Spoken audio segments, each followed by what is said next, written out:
You're already married, aren't you? Going back to your parents' house is just too easy. If you go back, don't ever come back to this house again. Kate yelled this at me, blocking my path. I just nodded silently, understanding her message. I won't come back, so I'll go home to my parents. My name is Jess Lou. My husband and I have been together since middle school and ended up marrying each other. We'd only had eyes for each other since our first love. Both our parents were thrilled with how well we got along, and it helped that they were friends since we're from the same hometown.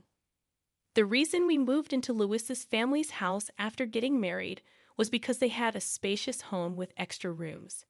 We got married right after college and had been saving money appropriately for our age, but both sets of parents told us it would be fine to live together until we saved up some more money.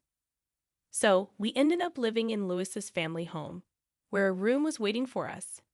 Both Louis and I were exhausted from adjusting to our new lives when we started our first jobs. We felt grateful that we could live with his family. My in-laws treated me like their own daughter, and there was absolutely no issue in mine and Louis' married life. That is until Lyra came back home. Lyra is Lou's older sister, 2 years his senior. She had been mean to me ever since I started dating Lou in middle school. She said things like I wasn't good enough for him or that he had poor taste. Louis always defended me and wondered why Lyra would say such things. Lyra worked for a company that required her to relocate, and she moved to the city shortly after starting her job. One of the reasons I agreed to move into Lou's family home was because Lyra wasn't there.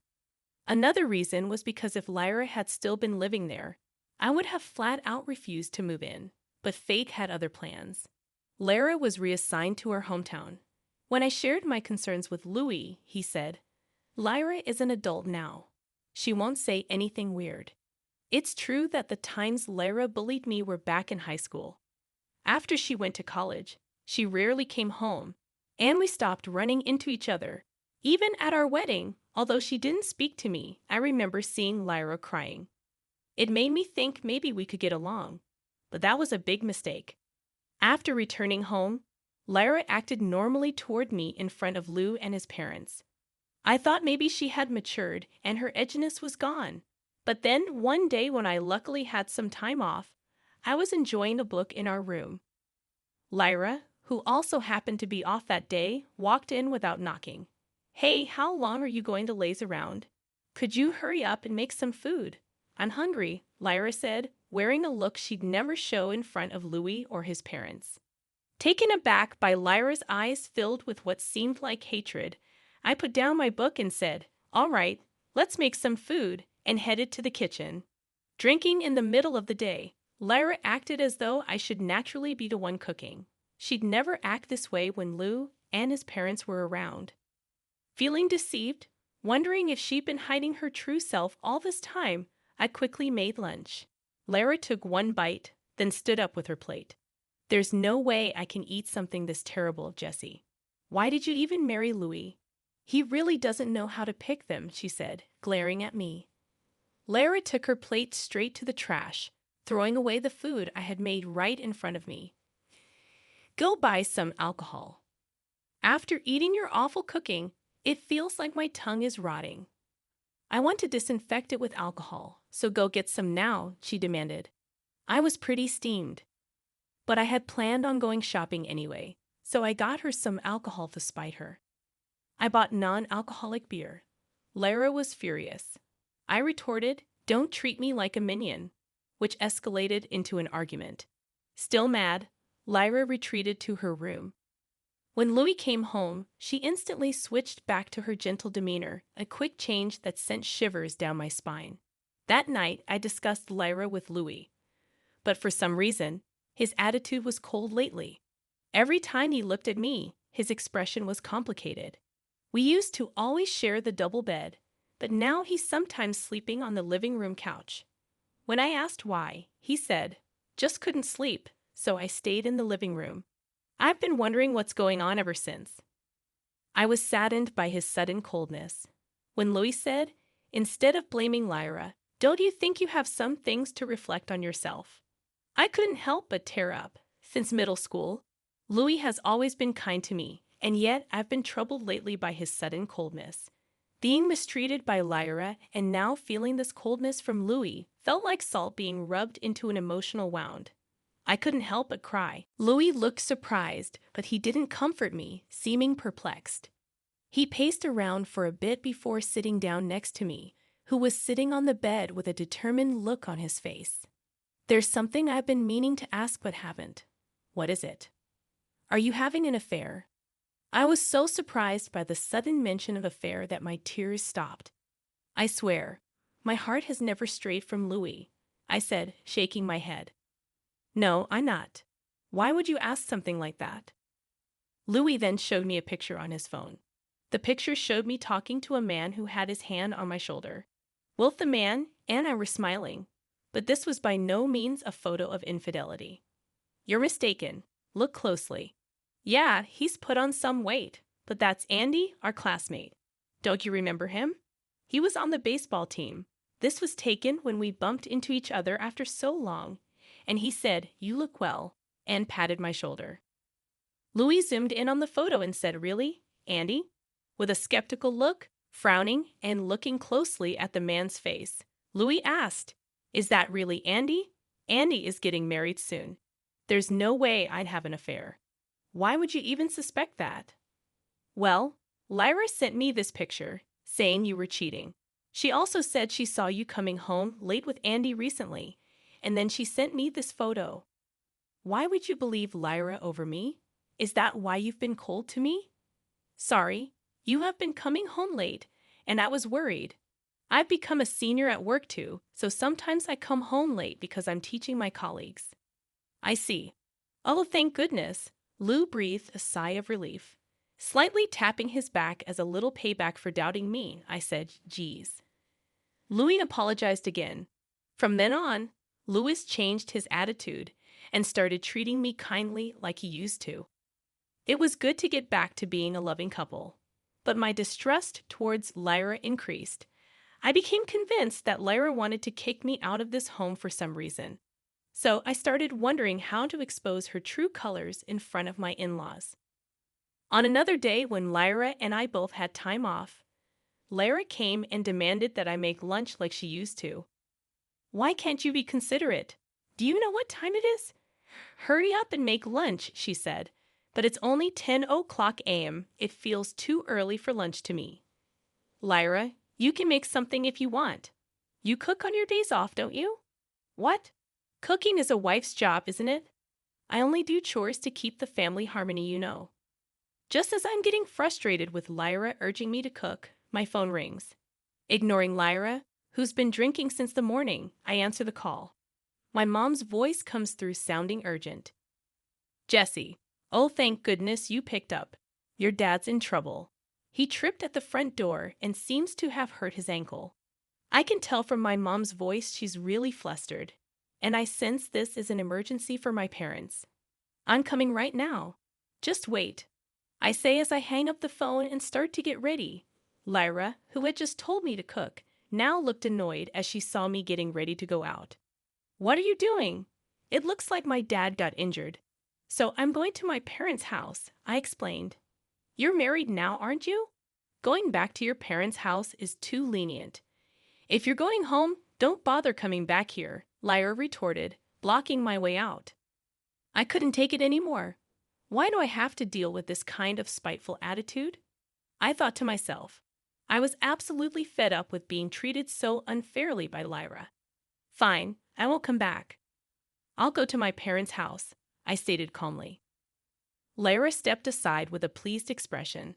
Don't ever come back, she cheerfully said as she saw me off at the door, her alcohol stench unbearable. Rushing back home, I found my dad's ankle was severely bruised. Mom was visibly panicked, so I drove him to the hospital where they confirmed it was a severe sprain. Due to the condition, my dad had no choice but to use crutches, so I decided to stay with my parents for a while. I thought this was a good opportunity, especially since Lyra had told me not to come back. I informed Louis and my in-laws over the phone about my dad's injury and my strained relationship with Lyra, letting them know that I'd be staying at my parents' home for a while. My in-laws said they would talk some sense into Lyra. Louis then said, "Well, I'll come live at your family's home too." My parents get along well with Louis, so they were pleased. Though a bit apologetic for the inconvenience, I received a text from Lyra saying, "Why would you tell my parents? Aren't you embarrassed to tattle like a child?" I just read it and ignored. It seems Louis got a text from Lyra saying, "Aren't you coming back? Living at Jess's family home must be tough." Louis responded, "I'll go where Jessie is." We didn't hear from Lyra after that. My dad's recovery was slower than expected. He spent about 3 months on crutches and in a wheelchair. My dad seemed both grateful and happy for Louis's various help around the house. Just when I was feeling grateful for being married to Lou, Lyra sent a shocking message my way. "I'm bringing my boyfriend over.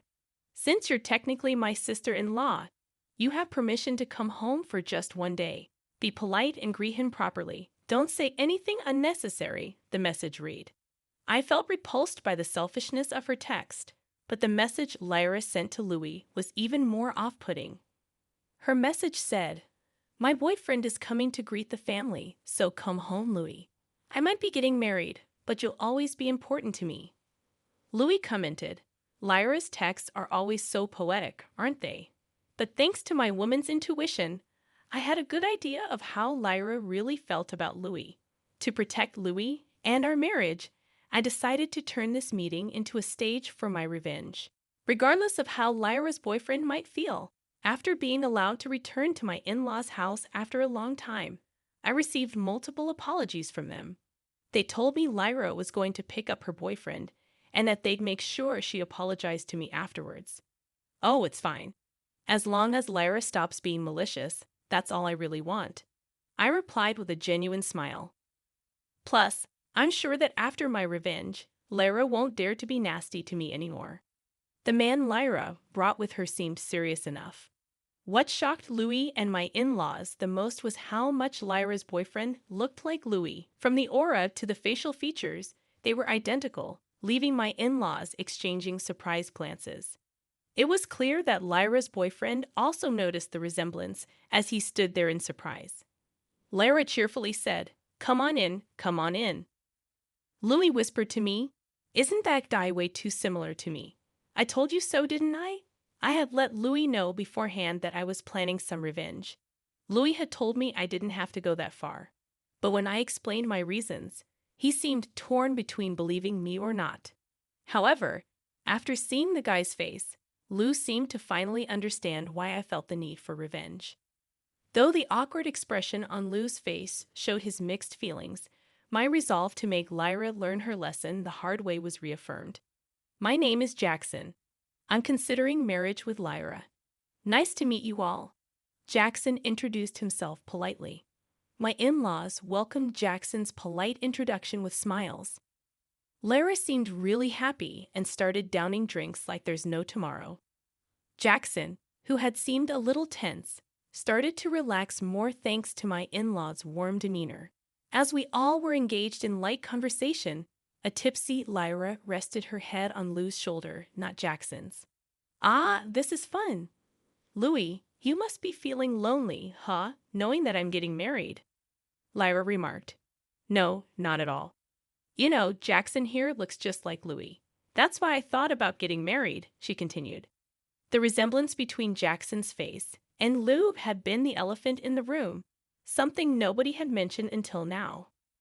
But Lyra, probably due to being intoxicated, not only brought it up, but also revealed that it was her reason for considering marriage.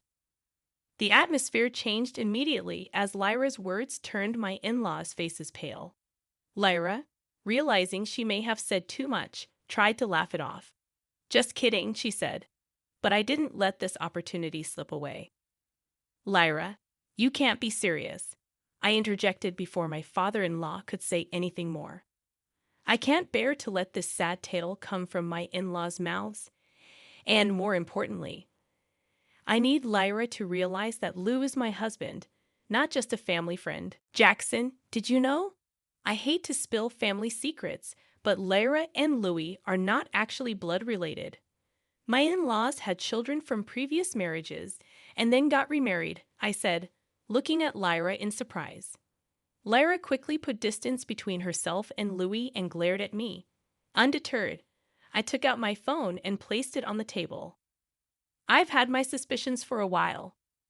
Lyra has been treating me poorly, and I've wondered why, I explained.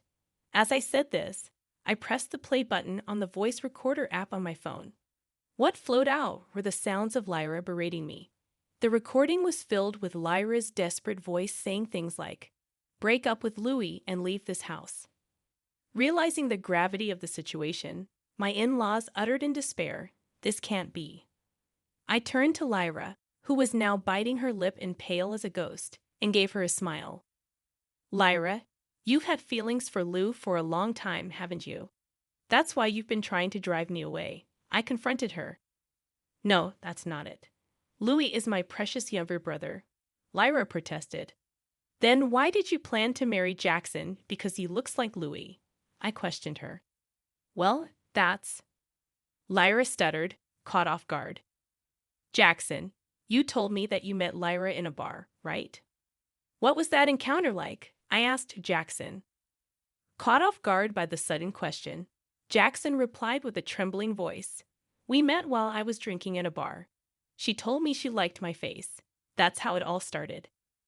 My mother-in-law let out a sorrowful "oh" and started to cry, while my father-in-law looked at Lyra with a serious expression. Finally breaking his silence, Lyra's biological father, my father-in-law, asked, "Lyra, did you have feelings for Louis?" The heartfelt greeting I had prepared for Lyra's future husband was because I'd realized she had her sights set on Louis.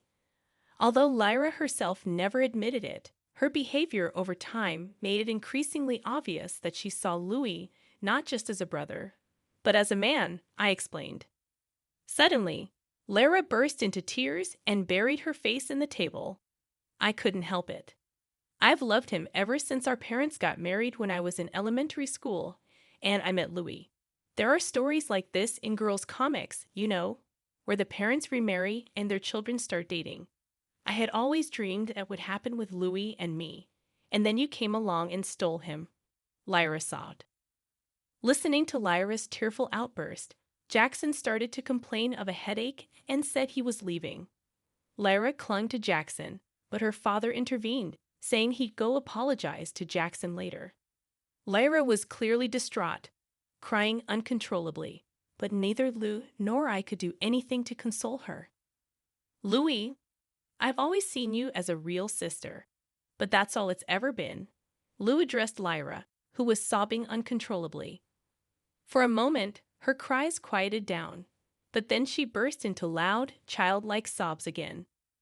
I felt some pity, but it didn't change the fact that Lyra had been mean to me, Lou, and I left for my parents' home. Later, we learned that Lyra had been diagnosed with alcohol dependency at the hospital. She was also found to be mentally unstable and had taken time off work to isolate herself. After talking it over with my in-laws, Louis and I finally decided to move out and start our life together. My in-laws kept apologizing to me, but I told them there was no need. Love can make people do crazy things after all. I couldn't forgive what Lyra had done, but I did feel sorry for her. I hope she can move on from her feelings for Lou and find a new direction in life. Louis and I got off to a great start living together. We rented a house close to both our parents so we could easily help them if needed. Starting this new chapter brought back the excitement we felt as newlyweds. Lou and I plan to continue being a loving couple and